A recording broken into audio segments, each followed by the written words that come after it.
Good morning, everybody. Good morning.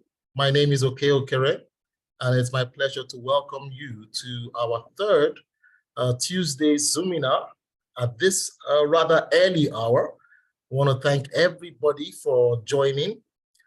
Today on the Good Morning BSN, we will provide practical tools and insights to improve your skills in one of the 4 pillars of leadership, which we at BSN believe are crucial to making a difference. This Zoominar will teach you something that you can apply in your organization, in your business, or in your work life. We will end our session at 8:53 a.m. sharp so that you would have time to have a break before your workday starts. Today's topic is taking action amidst economic uncertainty. And we are saying basically, don't wait to see bad things happen. It's all about decision-making leadership. That is the skill to be situationally aware, to be in tune with the world, and to decide to act on time. This seminar, Good Morning BSN, is organized by BSN Impact Center for Great Leadership. The center is an initiative of BSN, and it is generously founded by Hofstede Insights and sponsored by the new energy company, Chint Global. The Impact Center for Great Leadership is a platform where BSN alums and other managers and leaders from companies and society meet to share insights and to create practical knowledge. You can contact us in the center for in-company programs that can help you grow your talent at leadership level and your teams within your organizations. Today, to talk about taking action amidst economic uncertainty are Peter Gryko, and Lere Bale. So they will be discussing this today. Peter Gryko is an experienced management consultant and business leader, and currently he's been involved in several programs, transformation projects, helping leaders to make the right decision. Lere Bale, of course, is with BSN and also involved in consulting for several years, assisting leaders as well, helping them to make the right decisions. So today we're talking about taking action amidst economic uncertainty. Peter Gryko, over to you. Thank you very much. I'm honored to be among you today, and thank you for having me. Let me just share the screen. I do hope that you're seeing it well. And today, basically, we are talking about 2 things, as I see it from the very practical point of view, namely leadership and proactivity or taking action. So the first question that I'd like to ask ourselves is, who is a leader? Well, there are lots of definitions, many, very many. When you look at a screen, there are just a few of them, and well, they focus on the fact that a leader is a person who makes it possible to achieve things through or thanks to other people by getting them to do that, showing the way, motivating or inspiring them all over the spectrum, right? So as you see among those definitions, there is a very clear shift of focus from very hard things to things that are much more softer, from getting people to do things to inspiring people, waking their passion, motivating them, getting the followers to get things done. But what is not visible among those definitions is that it's all about reaching for the stars against all odds. This is kind of taken for granted. So it's despite everything and anything. For instance, despite the changes in the environment that is surrounding us, economic environment, social environment, all the elements. And everything is changing, as we know, and it's constantly. What was yesterday does not necessarily translate into what is valid for today, and even less for tomorrow. And it's all about our leisure time, concerts that we all attend. It's all the possible everyday situations, or in let's say extraordinary cases where something happens to us.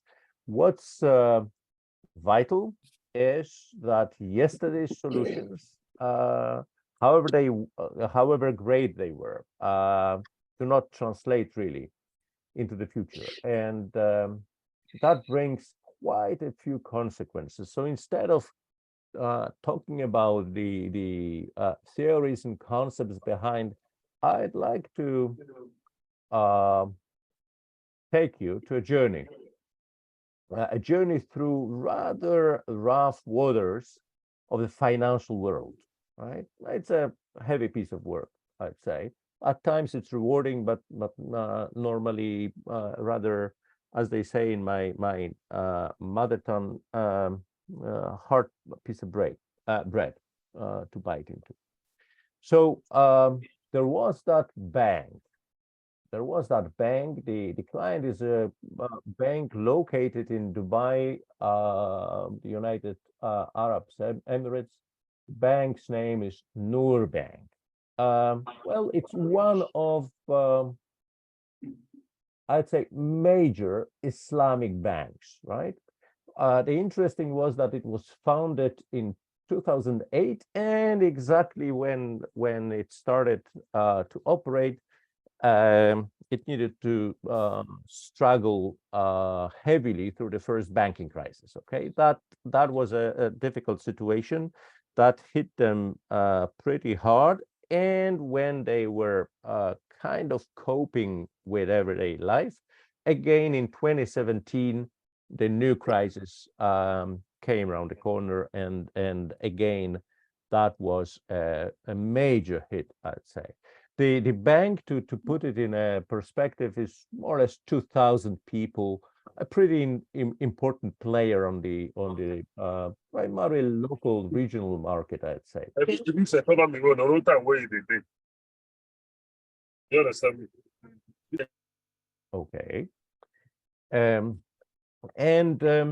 apart from the fact that the bank was a major player, 2,000 people, the crisis of 2017 got it to the kind of end of possibilities that they were at hand. So the owners had a crisis at the door. They had a situation when a potential strategic investor was not interested to proceed with the takeover. So an IPO was on the table, and they needed a new CEO to make it happen, basically. So they got a new CEO. The new CEO was an Australian banker named John Iossifidis, Greek background, international experience, very mighty personality, I'd say. And his challenge was to make a very clear turnaround and do it quickly. His chance was to install a new strategy founded on transforming rather totally the bank's culture. So on the financial side, they needed to see tangible results. And the engine behind, in John's eyes and vision, that he basically got the entire board and the shareholders of a bank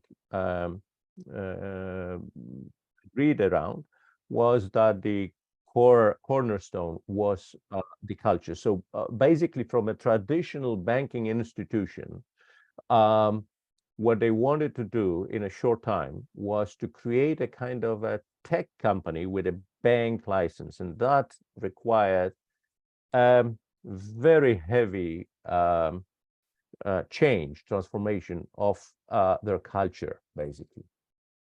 So yeah, John's idea was daring, and as a matter of fact, pretty simple. Not that simple would mean easy, but his idea was to use the energy of the entire organization to refocus on things that have a chance to bring actual kind of tangible success in a short period of time.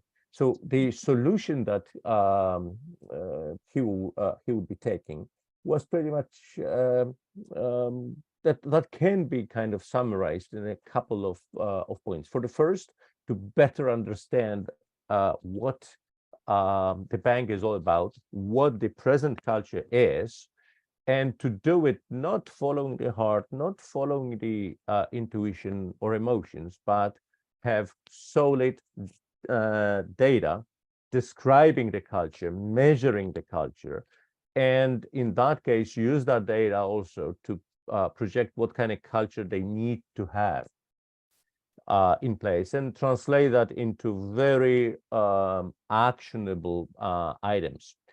At the same time, he was fortunate enough to have a full carte blanche from the owners. So he had his entire board and the executive team on his side. Either they were with him, or basically they wouldn't be continuing their mission with the bank from the very start of the engagement. And he invested heavy energy and focused very much on helping the entire executive team to push their people through the transformation, and also recruited a group that was called Culture Squad. That was a very diverse group coming from all the layers of the organization that can be summarized as, for instance, change agents or culture ambassadors. But basically, this was a nucleus of the team that was pushing the organization through the process, together with external consultants, helping them to kind of make the passage smoother and quicker. The results were stunning, basically, because already in 2018 they managed to hit the headlines in the entire region, not only the UAE, by a total financial turnaround on the asset side, on the profit side. They continued that through 2019.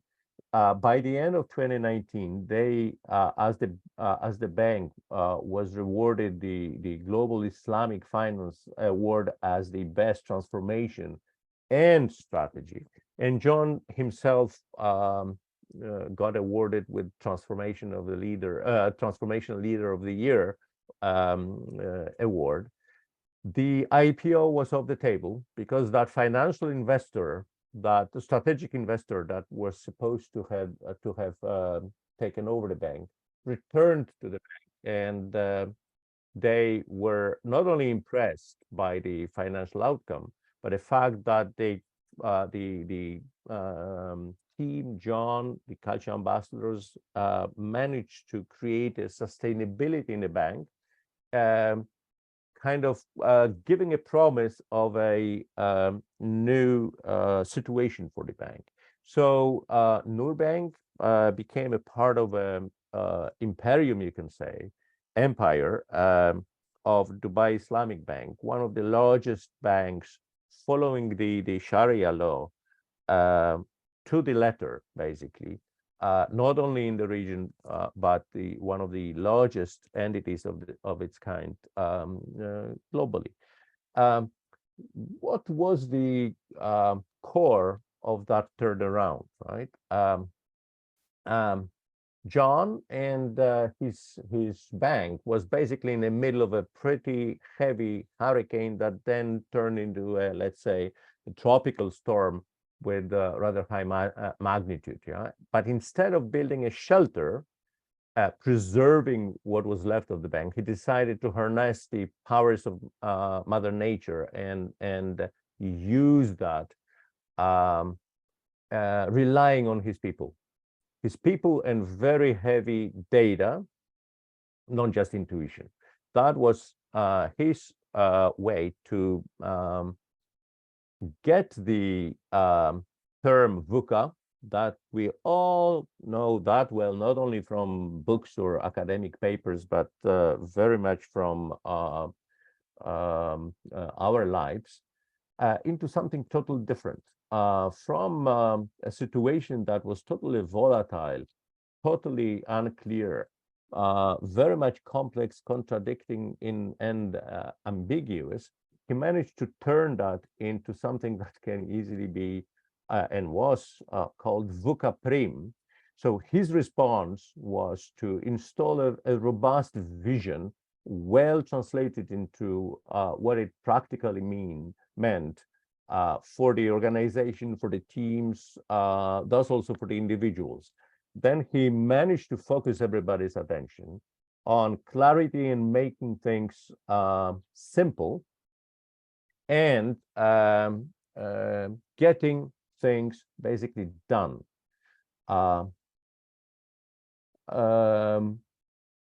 As his kind of approach was, well, it's not it's not my team, it's not the managers. We are all leaders, and it's all in our hands to do things when things need to be done. We are all leaders, so just following Nike's very well known slogan, just do it, he kind of managed to wake up a giant energy that was dormant among his people. And mind that, in that organization, 2,000 people, he managed, if I'm not wrong, 85 different nationalities, because Dubai and the region is heavily diversified, right? So it's not only about chaos, it's not only about the volatility of a situation. It was also the question of diversity. And of course, it demanded a new skill set from all his executives, directors, managers, practically everybody, but he made it possible against all odds. And of course, if that all was that simple, it wasn't. By the way, it wasn't. Right? We need to remember that, yeah, what managers do across the world are basically the same things. But how they do that, that depends on the tradition, on culture. And these are the words coming from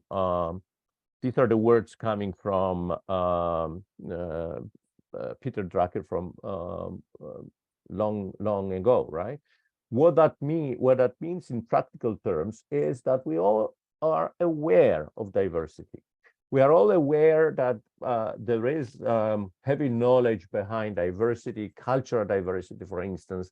Here you've got two graphs showing two dimensions. One is called power distance, and it describes our attitude to authority, power, but also initiative, taking initiative, proactivity versus reactivity, right? And the second one, uncertainty avoidance, is our relationship to what's unknown, ambiguity, right? Not that I'd like you to analyze that, but mark the colors here, right? The darker the color for the power distance, it means the more important power is. My power, your power, their power. And when power is important, it means that I need to react to what things are coming to me from the power holders. And as you see in the graph, most of the world is dark, meaning very high respect for authority. When we jump into uncertainty avoidance, most of the map again is pretty dark, and that means we are afraid of things that are ambiguous, that are foggy, that are unknown. So this is a knowledge that we have or possibly can have easily nowadays. So the major question is, what are we going to do about that? For John, it meant using that power in order to get very tangible results quickly. And he managed to do that very successfully against all odds. So it's basically in our hands. And the only thing that remains to be done and said is just do it. So thank you very much for your attention and being with me this morning. And yeah, thank you. Thank you, Piotr. Thank you Yeah, very much. basically, remember that you also be able to have a look at the presentation and the links there to get John's and the bank's story after the meeting when you follow the materials. Sorry, I just turned quiet. Thank you, Piotr. Thank you, Peter. Thank you for the presentation. Right now, we will move over to Lerubale for his reflections on the presentation. And after that, we will take some questions. Thank you, okay. The presentation has been made by Peter, very incisive, very inspiring. What I just need to do is to reflect on the presentation. So the topic is taking action amid economic uncertainty. Don't wait to see what bad things happen. We saw the storyline from Peter on John Lassifidis of North Bank, and we realized that what John had done was not to focus on the crisis, but to actually focus on the opportunity. The crises were there, and yet what he did was to focus mainly on the opportunity, because at every time we see crisis, there's usually an opportunity. We also notice from Peter's presentation today that under its system of VUCA, leaders have to make decisions. They have to plan ahead. They have to manage risk. They have to foster change, and they need to solve challenges. We realize that John Lassifidis, of the CEO of North Bank, did not see himself as the most powerful person on earth who needed to do everything. He distributed leadership across the various levels. And so leadership is everybody's business. It's not just the job of those on the top of the hierarchy, but everybody in the organization. This was possible. I remember John Lassifidis of North Bank started these activities before the COVID-19 crisis. And so COVID-19, coronavirus, provided an opportunity for us, not just like a pandemic, but provided opportunity for leaders to learn how to remain calm, how to organize their thoughts, how to rest up while they can, how to organize their life, how to navigate through this and accomplish what they have set up to do. So COVID, even though came with crisis, was also an opportunity for leaders to change their style of leading and to take decisions. In summary, Peter has presented to us that it was a VUCA world. But with COVID, the VUCA world was changed to the VUCA world. And so there was not just the volatility, the uncertainty, chaos, and ambiguity, but there was also a lot of disruption. And there was, in addition to VUCA, there was a lot of risk, and those risks persist now. And the impact of the disruptions of COVID still persists in our environment. And there were a lot of diversity. I'm happy to hear that John actually had costs to manage about 85 nationals. So the world that we are going into is becoming more fragile than it used to be before the COVID. But following Peter's recommendation and prescription, we would therefore say that leaders of the world, rather than focus on disruption, they should focus on direction. It's an opportunity for us to embrace direction. Rather than focus on the volatility in the environment, we should focus on the vision that we have for the organization. Rather than focus on your certainty, we should actually focus on understanding the issues, even within the period of uncertainty. Rather than focus on chaos and complexity, leaders should emphasize clarity of understanding. And rather than focus on ambiguity, leaders need to become more agile, more flexible, not to be too rigid. And rather than focus on risk, we should focus on resilience. And rather than fight against diversity, we should deliberately promote diversity, because diversity actually promotes creativity and people will come with different perspectives. It is on this note that we believe that leaders will need to amend the way they lead, and it will be important for them to be able to achieve more things. They need to be more decisive, and that will go a long way in helping them. I think today's presentation has shown beyond reasonable doubt how all of us can make a big difference in the way we see things. And leaders will be better off if we address culture that helps in the transformation of the organizations. Thank you. Thank you very much, Professor Larry Bale.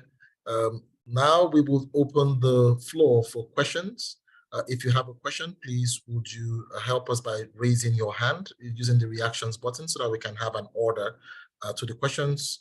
I see some responses. Okay, that is actually applause from Hansatu. Any questions, anyone? Any questions, anyone? Or if you would like to make a brief comment as well, please raise your hand. Use the reactions button, which is at the bottom of the screen, to raise your hand, and that would help us with the order to call you up. Questions, reactions, comments from anyone? Okay, I see Frodo. Frodo, over to you. Frodo, you have to unmute your microphone. Oh, okay. There you go. Is it working again? Yeah. Now it's working. Okay, thank you. In the presentation of Peter, he mentioned that intuition, he mentioned the word intuition, and he used the sentence, what he basically said that data was driving decisions or direction of the bank. My question is, what do you see as the role for intuition in complex decision-making in uncertain times? And how does it relate to data? For me, from the observations from the projects that I've been dealing with, intuition very much is helpful.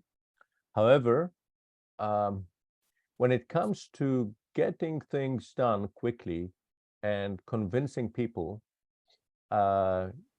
understanding the situation, understanding the context, understanding the data, and supporting intuition is much more important than just relying on intuition, pure intuition itself, right? Mm-hmm.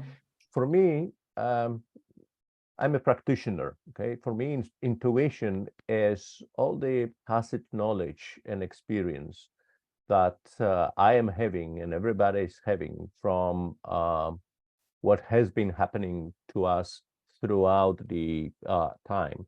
And sometimes we don't realize, basically, how vast experience we are having. And that is the intuition that is coming to us.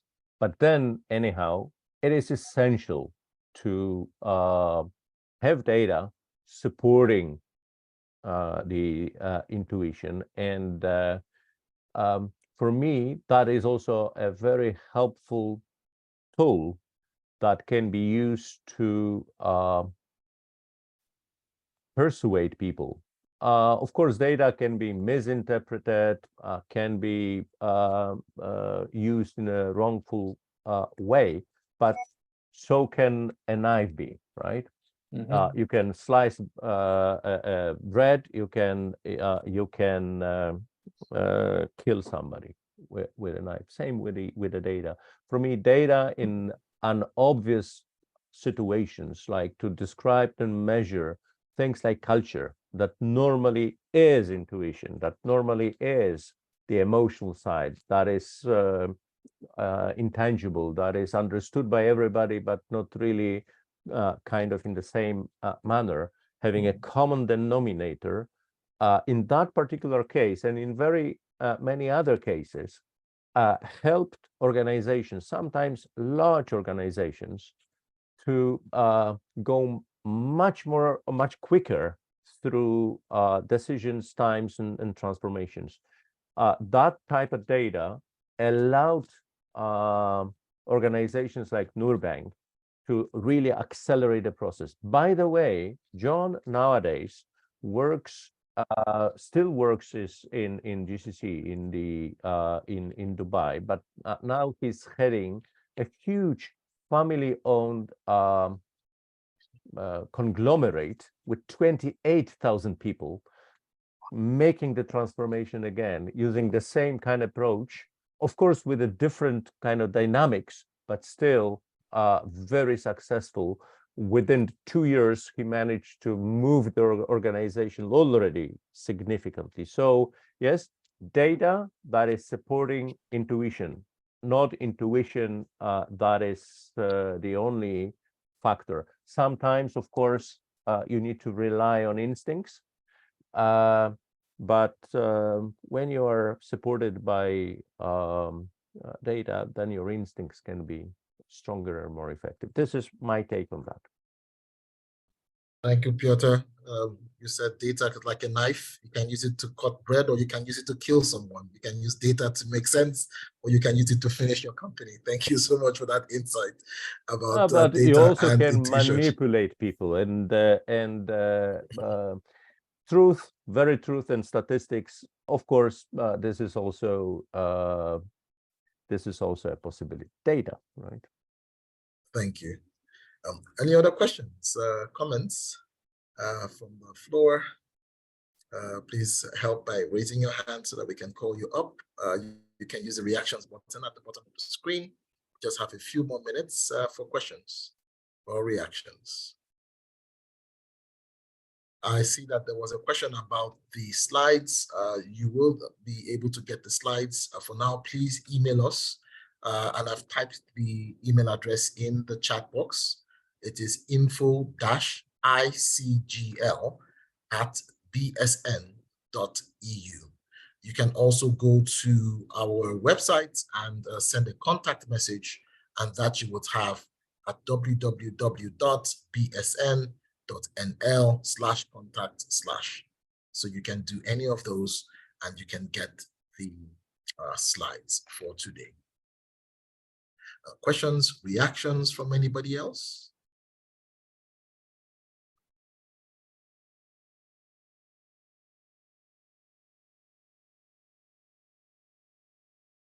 Okay, thank you, Obina. I see your hand up. Obina, please unmute, and after Obina, we would have Hansatu.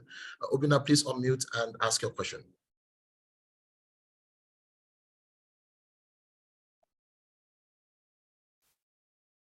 Obina, are you there? Please unmute and ask your question, or are you okay? Yeah. Good morning. Good morning. Okay, my question is, I wanted to know how, because the contest there in terms of diversity of culture in the bank was huge. Then I wanted to know how did he manage it? What was the key thing? Because if he has about close to 85 different nationals, and then considering the country where he is, how did he manage to bring them together in such a way that they became coherent to focus on the vision and they drive the vision? Thank you. Basically, Professor Lere was kind enough to share his, John's path through a common vision. Because when you've got this level of diversity, the only way to go forward is to create your own culture, to create your own organizational culture, which is to create practices that will be valid here for our organization. When you've got say a German company, Siemens, or even better, a Swedish one, I'm kind of half Swedish, IKEA. IKEA is a Swedish organization no matter where they go, and they run this as a Swedish organization. In China, in India, in Saudi Arabia, this is a Swedish organization, right? They reach for people that are compatible with this way of doing things. But in a situation like Dubai and Norbank, 80 plus nationalities under one roof, there is no one culture that you can relate to, right? Sweden, Germany, US, or whatever. So instead of saying we are a Swedish company or we are an Emirati company, the choice was to create their own culture. And that's why culture became the core of the strategic turnaround, right? And one more aspect of that, practical aspect this time, not strategic, was creating that culture squad. In a hierarchical organization, having executives, managers, non-managerial people sitting at the same table and not only discussing, but getting things done was the very wise move, because then they had the ambassadors everywhere in the structure, from the hierarchy perspective and from the functional perspective. Those two things were the response to that diversity challenge. That was an opportunity at the end of the day. Yeah, thanks, Peter. Hansatu, we have just 2 minutes, so would you go with your question very quickly? Okay, thank you. Just very quickly, and I think maybe Professor Leary can also chip in. So I would say that in Nigeria, I know we're talking about a company, but I see the similarity in our current situation in our country, where we are a very diverse nation with over 700 different kinds of tribes and the rest. And so I just wanted to get your thoughts on if you feel that approach would work in a country like Nigeria, because we're actually in a current state of uncertainty. And there's just so much going on, a lot of confusion. And so I just wanted to confirm within the context of a nation, how that same approach would be able to be scaled up. So you're talking about leadership of a nation now, not just of an organization, yes? Yes, same principle, but looking at a nation, yeah. Okay.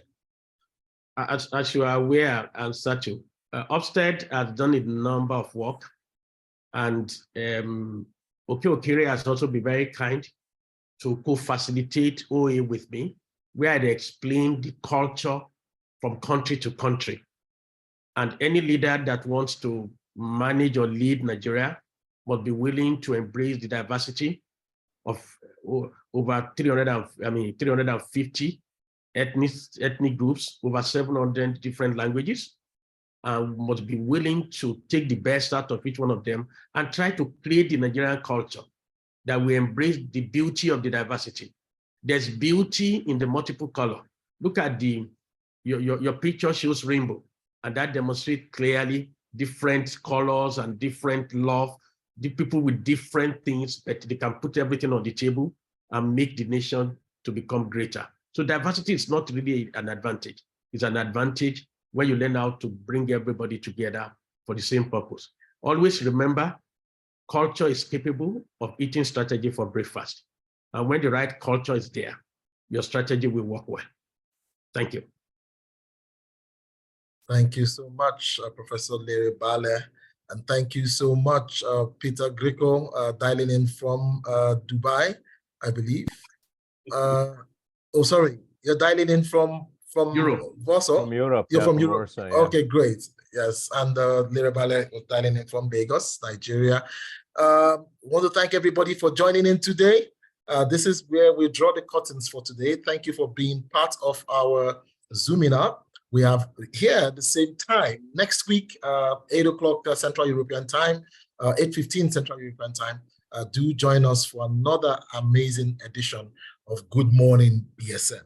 Thank you, everyone.